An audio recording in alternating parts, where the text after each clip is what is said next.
السلام عليكم هلا شباب، معاكم ليث شو.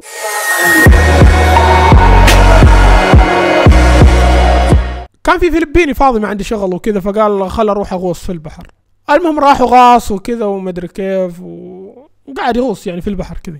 المهم لقى حاجة وكذا في البحر موجودة مركونة كذا طرف في البحر هناك، وقال خل اشيلها. شالها ووداها مع البيت. ظلت في بيته كذا فترة سنوات، ما حد طق لها خبر، ما حد يدري وش هي، ولا هو اصلا طق لها خبر، ولا هو فكر اصلا يكتشف وش هي. المهم بعد 10 سنوات اكتشف اكتشاف، طبعا ما ادري شلون اكتشف الاكتشاف هذا. المهم تخيلوا وش اكتشف انها اكبر لؤلؤة في التاريخ. طبعا وزنها 34 كيلو جرام وسعرها 375 مليون ريال سعودي. واو، ابي اعرف شلون الناس تكتشف الاكتشافات هذا اللي تخليهم اثرياء. عاد باعها ما باعها ما ادري بصراحة. بما ان جبنا سالفة البيع والشراء وكذا، فتخيلوا في يمني عارض حاجة على الانترنت يبغى يبيعها. تخيلوا وش يبغى يبيع. هذا يمني فاضي ما عنده شغل كذا، عنده مجمع اشياء كذا في بيته شكله، وباغي يبيع يتخلص من بعض الاشياء يعني اللي في بيته. من بعض يعني قلت من بعض الاشياء اللي يبي يتخلص منها. هذه في حاجة شوي غريبة الصراحة، ما ادري شلون جاته لكن حاجة غريبة. تخيلوا يبغى يبيع دبابة من نوع تي 55 وعرضها للبيع على الانترنت بقيمة 2,000,000 ريال. صراحة ما ادري يعني شلون اعلق على الخبر ذا. مواطن يعرض دبابة للبيع. اوكي مواطن يعرض دبابة للبيع. تصدقون يا شباب يا اخي ودي اشتريها، لكن المشكلة الشحن يكلف كثير. لو ما يكلف الشحن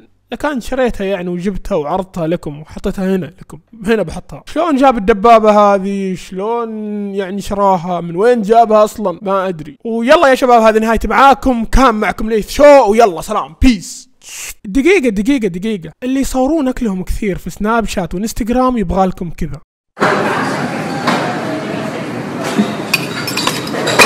Fucking hell.